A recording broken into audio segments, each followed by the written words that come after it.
नमस्कार, nation news India में आपका स्वागत है। मैं अरुणेश और मेरे साथ हैं बहुत बड़े उत्तर प्रदेश के किसान नेता श्री रणवीर सिंह जी। तो हम ये जानना चाहेंगे श्री रणवीर सिंह जी से कि 22 जुलाई के लिए जैसे टिकैत साहब ने आह्वान किया है कि पूरे देश से किसान भाई आएंगे और संसद में आकर घेराव करेंगे संसद का, और जो फसल इनकी एमएसपी पे नहीं बिकी है तो उस फसल का उचित समर्थन, जो न्यूनतम समर्थन मूल्य मांगते हैं। टिकैत साहब ने कहा था कि जो कानून बने थे वो संसद में बैठ के बने थे, तो संसद ही फैसला लेगी कि किसानों की एमएसपी हमें क्यों नहीं मिल रही है। तो हम चर्चा करेंगे रणवीर सिंह जी से। रणवीर सिंह जी, आपका बहुत बहुत स्वागत है। तो सिंह साहब, क्या आगे की क्या रणनीति आपने बनाई है 22 जुलाई के लिए, जरा हमें विस्तार से बताएं। देखिए, 22 तारीख से टिकैत साहब ने ऐलान किया है संसद स्टार्ट होने जा रहा है। अगर संसद वहाँ स्टार्ट होता है तो हमारे जो संयुक्त मोर्चा के जो 40 संगठनों का एक संयुक्त मोर्चा है जी, वो डिसाइड करेगा कि कितने लोग वहाँ जाएंगे। और जहाँ तक अभी तक मेरे संज्ञान में है कि प्रत्येक संगठन से 5-5 लोगों को चुना जाएगा। 200 लोग हर रोज वो जाएंगे और संसद पर घेराव नहीं, संसद के समक्ष बैठ करके अपना विरोध प्रदर्शन करेंगे शांतिप्रिय ढंग से। तो 200 लोग संसद पहुंचेंगे और बाकी किसान कहाँ रहेंगे? बाकी लोग जो बॉर्डर हैं वहाँ बॉर्डरों पर रहेंगे। और कोई रणनीति कहीं ऐसा तो नहीं कि जैसे पहले 26 जनवरी वाले दिन हुआ था, आंदोलन को बदनाम करने के लिए सरकार अगर कोई अपने प्लांट किए हुए किसानों को भेजेगी तो उसके लिए भी आपने कुछ बचाव के लिए कोई प्लान बना रखा है? नहीं, वो सारे हमारी सब जिम्मेदारी है। उसमें 200 लोगों वो जाएंगे, वो ट्रैक्टर से नहीं जाएंगे, वो बस से जाएंगे।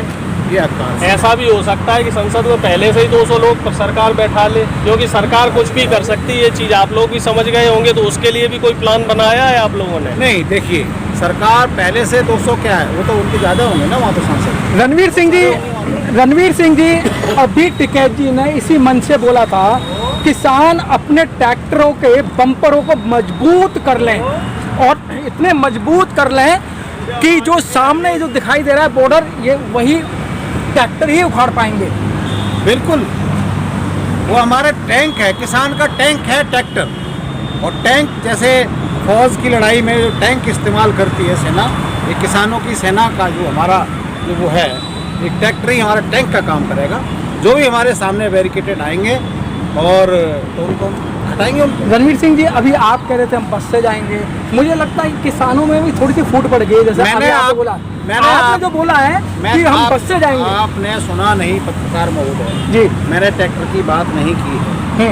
ये 200 आदमी ट्रैक्टर लेके नहीं जाएंगे। जब ट्रैक्टर जाएगा, जब आगे कोई रणनीति बनेगी हमारी संयुक्त मोर्चा की, तो 200 ट्रैक्टर नहीं जाएगा, वहाँ 4 लाख ट्रैक्टर जाएगा। फिर 4 लाख 25 लाख किसान वो भी जाएगा। लेकिन आपको समय दिया जाता है क्या, और बलवा हो जाता है उससे 2 घंटे पहले, तो क्या लगता है कि 22 तारीख को इस तरीके की भूमिका नहीं रहेगी? देखिए, समय दिया जाता है, ठीक है, हमारा संवैधानिक अधिकार है, और संवैधानिक अधिकार के तहत हम जो है शांतिप्रिय ढंग से विरोध करेंगे। लोकतांत्रिक तरीके से विरोध होगा, हमारा शांतिप्रिय ढंग से विरोध होगा। यादव जी, आप संवैधानिक तरीके से आप करें ना सर जी। 26 जनवरी को भी आपने शांतिपूर्वक पहले ही सरकार को इत्तला दे दी थी, भाई जो आपने मैप दिया है, आपने जो रोड दिया है, हम उसी पे पैदल मार्च करेंगे, ट्रैक्टरों की रैली निकालेंगे। लेकिन क्या खामियां रही सरकार के अंदर कि जो रोड मैप दिया था उस पर न ले जाकर आपको जो गलत रोडों पे निकाला गया? देखिए, वो नज़ारा सबने देखा था, मैं भी था, टिकैत साहब के साथ मैं भी था। हमें जो रूट दिए गए थे वो रूट पूरा डाइवर्ट किया था इन्होंने। जिस रूट पर हमें जाना था उस रूट पर बैरिकेड थे, जिधर नहीं जाना था उधर को रास्ता ओपन किया गया था। लेकिन गांव देहात से जो किसान आता है उसको दिल्ली के बारे में, अभी रास्ते के बारे में पता नहीं है। अच्छा पढ़ा लिखा रास्ते पर जाता है, लेकिन ये काम जो है बड़ी होशियारी के साथ सरकार ने ये गुमराह करने का काम किया था। और जो बलवा हुआ या राष्ट्रध्वज का अपमान जो ये कहते यादव हैं, जी वहाँ पीछे नहीं जाऊँगा। अभी राकेश टिकैत जी ने भी बोला कुछ फसलों पे MSP नहीं दी जा रही है और मंडियों में फसल नहीं हमारी ली जा रही है, खरीदी जा रही है। संसद भवन एक बहुत अच्छी मंडी है और वहाँ संसद भवन के अंदर व्यापारी बहुत सारे बैठे हुए हैं, तो वहाँ हम अपनी मूंग की दाल, मूंग और मक्का की MSP हम संसद भवन से ही लेंगे। हमारे यहाँ से दिल्ली से जेवर हवाई अड्डा कितना दूर है? मुश्किल से 35 या 40 किलोमीटर की दूरी पर। वहाँ पर मूंग की फसल जो 7,500 रुपये कुंटल का MSP समर्थन मूल्य उसका 7,500 रुपये कुंटल का है, लेकिन वहाँ के किसानों को 4,500 और मैक्सिमम 5,000 रुपये कुंटल का दाम मिल रहा है। वहाँ हमारा धरना चल रहा है। महेंद्र सिंह चौरौली राष्ट्रीय उपाध्यक्ष हैं, उनके नेतृत्व में वहाँ पर टोल पर धरना चल रहा है, जेवर टोल पर धरना चल रहा है। वो इसी को मद्देनजर चल क्या लगता है 22 तारीख को जैसे खलबली मच रही है पूरे प्रशासन में, शासन में खलबली मच रही है, क्या लगता है कि सरकार आपके सामने झुकेगी? सरकार ने कम से कम ये तो मान लिया कि ये खालिस्तानी नहीं है, ये पाकिस्तानी नहीं है, ये कनाडियाई नहीं है, ये आतंकवादी नहीं है। सरकार ने इतना तो माना है 8 महीने में कि ये किसान है, जो बैठा है यहाँ किसान बैठा है। तो किसान से कौन नहीं हारा है? किसान वो चीज़ है, पिछले आप वर्तमान सरकार नहीं आ रही है, ज़्यादा धरने 1 दिन 2 दिन 7 दिन 1 महीने, लेकिन आपको 8 महीने होने जा रहे हैं, सरकार नहीं हार रही है आपसे। अब तो सरकार ने आपको बुलाना भी बंद कर दिया। वही घबराहट है उनकी, वही झुलझुलाहट है उनकी कि 8 महीने क्यों हो गए इनको, ये गए क्यों नहीं उठ के वहाँ से? 8 महीने हो गए और हमारा 2024 का प्लान है, 2024 तक का हमारा प्लान है बैठने का। 2022 में इलेक्शन आ रहा है उत्तर प्रदेश में, उनको घबराहट इसलिए हो रही है। अच्छा रणवीर सिंह जी, हम सारी बात छोड़ दें, आपको MSP पे कानून बनवा देते हैं, ठीक है? आपको तीनों कानून वापस ले लेते हैं, तो फिर तो सरकार बढ़िया है ना भाई? ये बढ़िया और घटिया का फैसला तो हमारा जो किसान बैठा है गांव में वो करेगा। इन्होंने कितने बढ़िया काम किए हैं।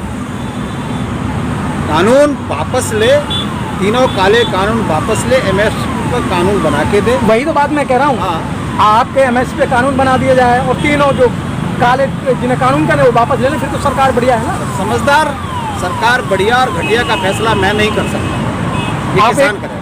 आप एक भारतीय है ना, आप वोट डालते हैं ना? जी, किसान करेगा फैसला इसका, किसान करेगा। बिल्कुल। तो आपको सरकार पे कोई भरोसा नहीं है? सरकार पर भरोसा कहाँ से करें? भरोसा बताइए। अब जितने अब तक वादे हुए हैं वो सब जुमला साबित हुए हैं। आप मुझे एक वादा बता दो।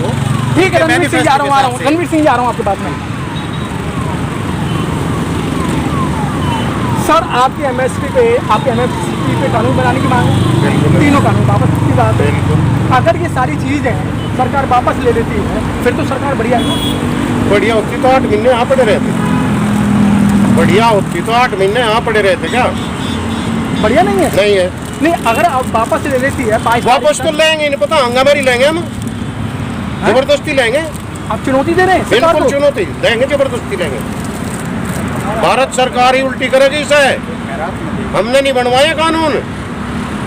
आप नहीं चाहते कि आपकी खेती डिजिटल तरीके से हो? ना ना, आप नहीं चाहते कि आपके बच्चे अच्छे स्कूल में पढ़ें? नहीं, बच्चे तो चाह, कौन नहीं चाहता? आप नहीं चाहते। इतने हम सक्षम हैं, अपने बच्चों को पढ़ा लेंगे अच्छे कॉलेज में, लेकिन हमारे रेट चाह रहा, रेट हमें कोई भीख नहीं चाह रही। हाँ, ये कह रहे हैं हमें रेट चाहिए, भीख नहीं चाहिए। MSP की अगर बात करी जाए, सरकार बार बार कह रही है कि संशोधन हो जाए, संशोधन कर लें। MSP कौन तय करता है? हाँ, MSP पत्रकार महोदय कौन तय करता है? सरकार तय करती है।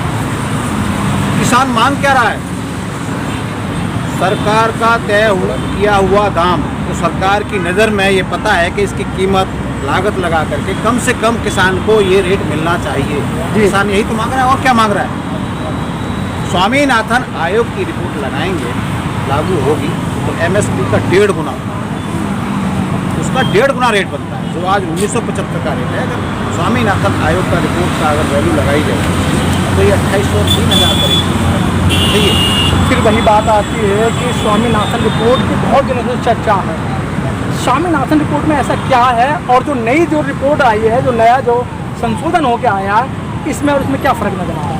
स्वामीनाथन की रिपोर्ट है, अगर हमारी 100 रुपये क्विंटल का लागत है हाँ, तो उसका 1.5 गुना दे दो। 150 रुपये क्विंटल हमें उस फसल के दाम मिलने चाहिए। जैसे कि भारत सरकार, राज्य सरकारों का नियम है, आज गेहूं का जो है ना 1600 रुपये क्विंटल लागत आती है।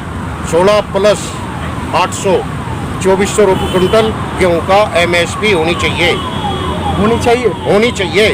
ये मैं नहीं कह रहा, स्वामीनाथन की रिपोर्ट ये लागू करने को कहते, इनके एजेंडे में था कि +2 तक हम लागू करेंगे, और इन्होंने आज तक वो नहीं लागू करी।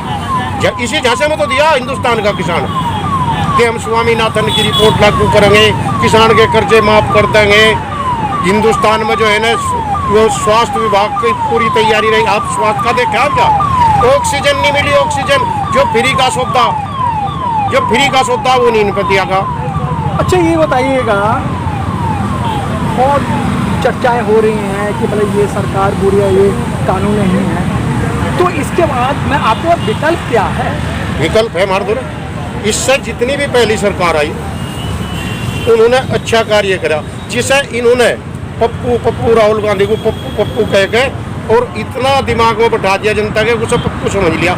उस पप्पू ने ही, उस राहुल गांधी ने ही, जो सन 1956 का भूमि अधिग्रहण बिल था, जिसमें किसान चिल्लाता था मेरी जमीन ना चली जाए 1 इंच भी, वो भूमि अधिग्रहण बिल सन 1956 का पड़ा संसद में। अच्छा रेट की बात करें तो पीछे शासन मायावती थी, मायावती ने गन्ने के रेट भी पूरे करे, 1 साल के अंदर 2 बार रेट डबल किए। बहुत बढ़िया शासनकाल था मायावती का। हाँ। 80 रुपये कुंटल किसान के बढ़ाए। हाँ। बिजली हमें बहुत आयत में दी।